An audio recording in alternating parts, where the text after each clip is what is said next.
Hello, Keith Rucker here at VintageMachinery.org. Guys, today working on a little project for a viewer, helping out a person in need, and this is something that was sent in to me by Shannon Rogers. Shannon has an antique WF and John Barnes lathe. It's a treadle-powered, foot-powered lathe. Very nice little machine. He sent me some pictures of it, and it's got a problem. And I'm going to zoom in and kind of show you what's going on, what we got to do here. So on this lathe, you got these two little hanger arms that hang down up underneath the machine, and in each one of them there is a bushing that goes into it, and a shaft goes through this, and the shaft rotates inside this bushing. Basically, when you treadle power the machine, that shaft is the line shaft that's driving everything. Well, unbeknownst to him, one of these arms is in a place where it's hard to see, and I'm assuming it hangs kind of at an angle like this. Well, the bushing had come out, the shaft was turning directly onto this hanger, and over time it literally just wore right through the metal before he realized what was going on. Some of this damage I think was done before he got the machine. Anyway, my goal today is we want to try to repair this casting best we can to get it back where it's going to work right. I mean, theoretically, we could probably just put the bushing back in there. It will hold the bushing in because the bushing is larger, but we want to close that gap up and do it right. The other thing I want to do while I got these is we're going to make a little retaining ring that goes on this side with a set screw or something so that these can't come out again, kind of hold them in place. So these are cast iron. It's a real shame. This thing has the original pinstriping on it, and I'm sure that in the process of fixing this, we're going to probably mess up the pinstriping. I told him that the heat from brazing, that's just going to happen. He's fine with that, so we're going to go ahead and work on this. I've got a piece of cast iron here. This is a piece of Durabar. It's actually cut off of a piece that I'm going to be making a gib out of, and this is what I'm going to use to actually fabricate that missing piece right there. And then the plan is we will go braze that piece back in once it's all said and done. So obviously our piece of stock here is too large, it's too thick, too wide, and I want to kind of get a radius on the inside of this kind of to match this radius. So I think we're going to go over to the milling machine and do a little machining to this to kind of get it roughly where it'll just kind of drop down in there, and Bob's your uncle. We'll have everything nice and fixed. Hopefully that's the game plan. Let's get at it. First thing I want to do is make this a little bit thinner. That stock is a little bit thick, and I'm just going to rough line on there. Need to thin it down by about 80 thou, so we're just going to drop our cutter down here. Just got an end mill in there. That'll give me an approximate 0.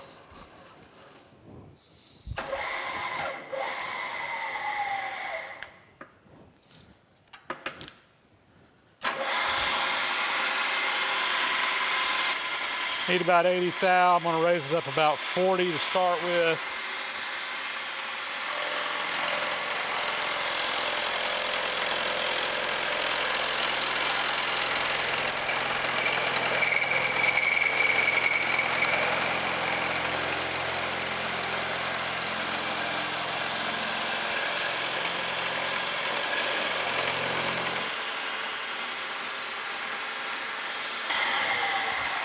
I'm gonna have to swap end mills. This one here is not cutting very good. Does not appear to be very sharp. So let me swap them out. All right, I got a fresh cutter in here. Let's see if we get better luck with this one. And that one is cutting.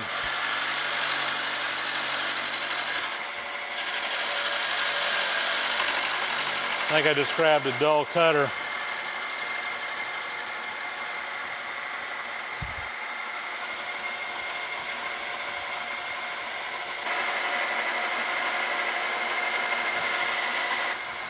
Take another pass through here.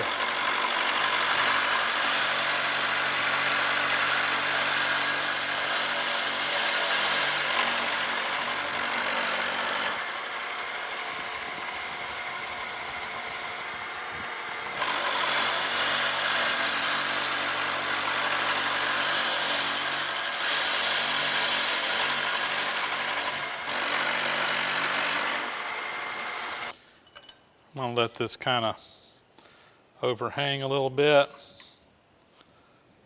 And next thing I want to do is cut a radius on one side, an inside radius. So we'll just kind of center up on that thing.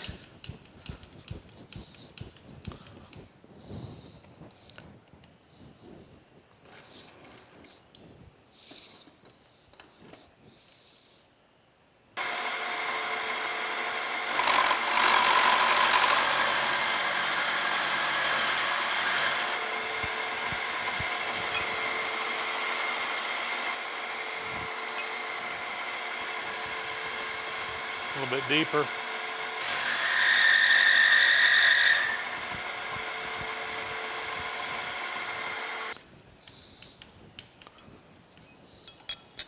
Basically, that's going to kind of fit right in there like that. I don't know, maybe just a little bit more. All right. Just kind of roughly putting in there the dimensions I want. Let's go ahead and mill that down to the edge of that radius that we put in.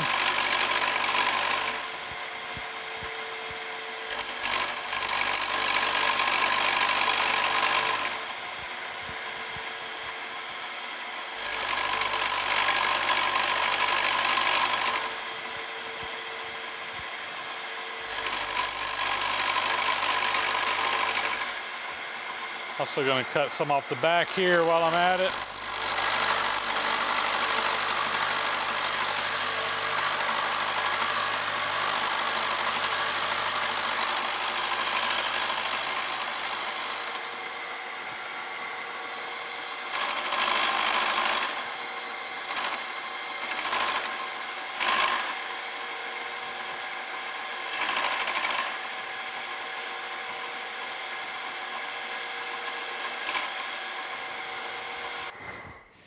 And I think I'll just take my bandsaw and cut that off on the other side. And we'll take a grinder and kind of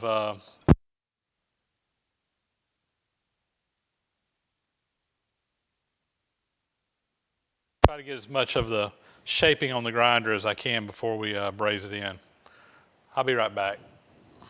All right, catch you up to where we're at. I took that little piece over there, did some grinding to it, made it where it'll fit down in here. We did some reliefs on this casting here, and now this piece just kind of fits right down in there. And the goal now will be to braze that in place, and then once we get it brazed in place, we'll come back and do a little more massaging and grinding and die grinding to kind of blend it all in to make it look like it was all one piece originally. So let me fire up my torch and get ready to start doing some brazing here. Well, guys, I had a little microphone issue here, so I'm going to be doing a voiceover on part of this. I had a wire break on the microphone. You're going to probably hear some popping in some places where I do have some audio until I figured out what was going on and got it fixed. But let's talk about the braze job here. So I took the part over to a fire brick, and the fire brick that I've got it sitting on is just simply to serve as a heat sink, or lack of a heat sink, I guess. If I had it on that welding table, the heat would just soak right out of the part into the table.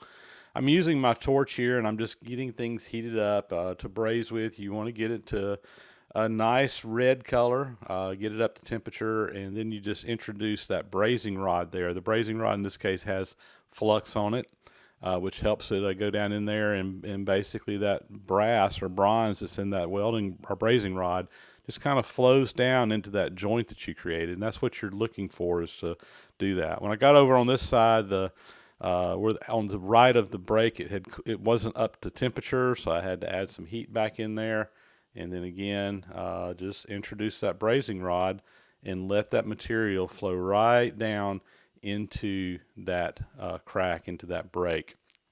It's fairly easy, but it does take some practice, and guys, I'll admit it, sometimes it comes out looking kind of ugly, but after you clean it up, it does all right.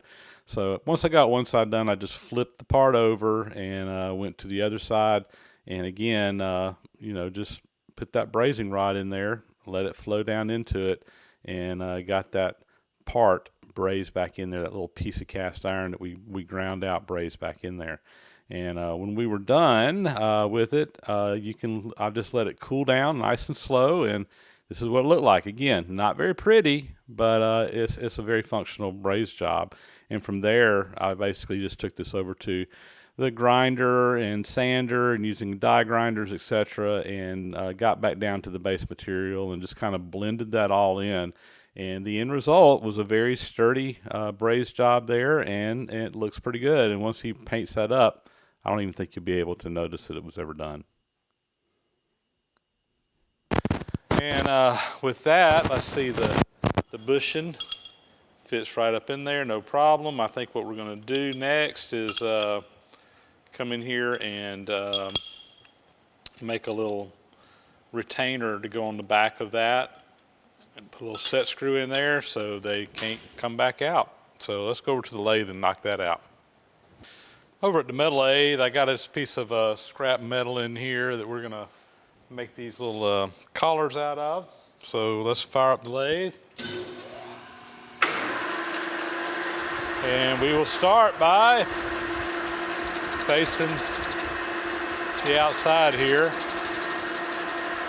Get a good shoulder there to start on.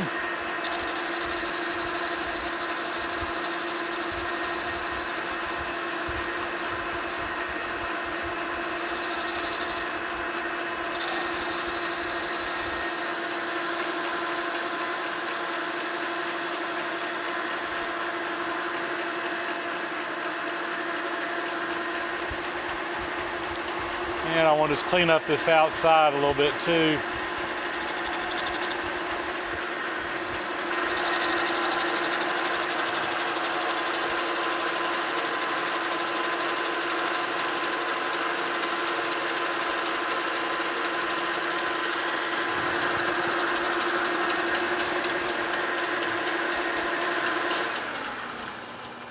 See how coarse that cut is.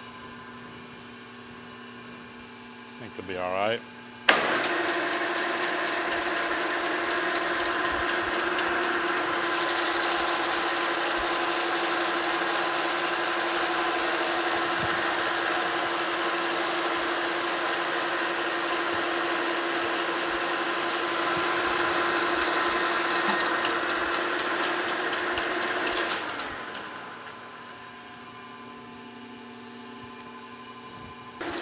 All right, now we're going to come in and drill a hole through this thing, which we will eventually bore to the final size.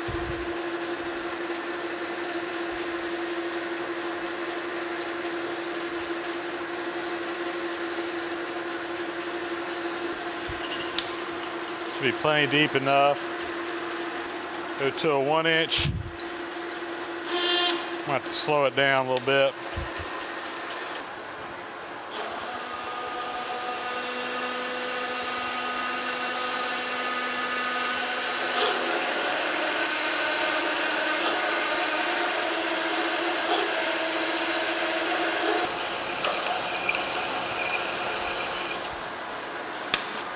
Right.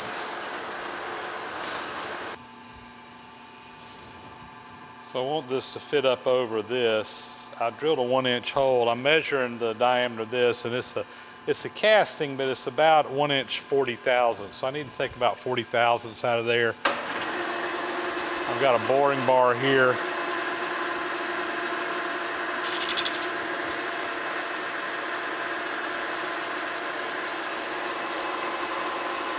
That's about 20 thou right there.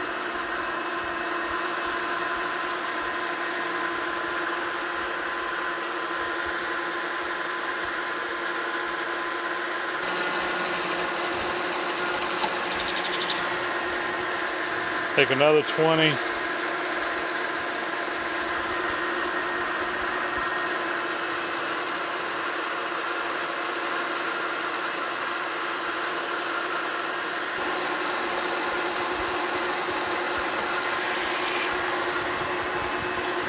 It's going to be close. Probably going to take just a little bit more. Yeah.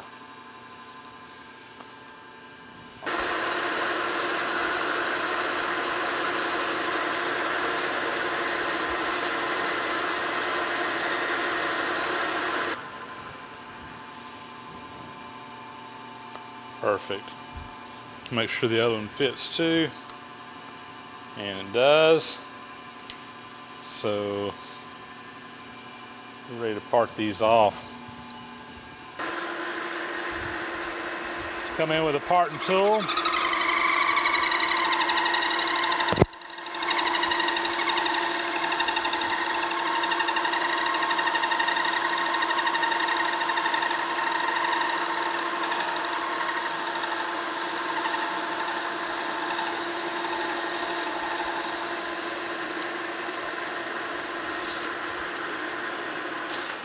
One.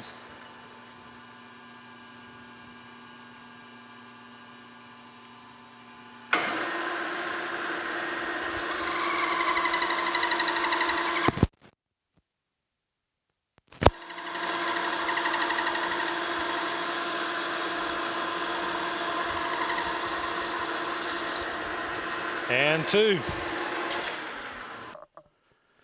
Again, having mic issues, but from there we went over to the milling machine, and basically I'm just drilling and tapping a hole here. I'm doing a 1/4 hole, so that's a number 7 drill that we're drilling down through there. And from there I just put a tap right into the milling machine, and we power tapped that hole in there. Made short work out of getting the holes for the set screws. And here we go, our little collars on there. Those should keep those from coming out and make sure that we don't have that mishap again. Just a slight modification. I think it looks fine, and hopefully that will fix the problem down the road.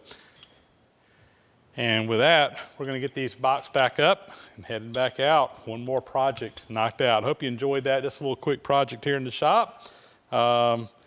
And I think this is the last little project I got for viewers. I can get back onto my own work now for a little while. I need to get back onto the metal planer restoration and get some things knocked out on this. So, well guys, that's going to be a wrap. As always, thanks for watching. Please subscribe to the channel if you haven't already. Those thumbs up and comments are appreciated. And guys, if you haven't done it before, hit that bell icon up there so you'll get a notification when my videos post out there as well.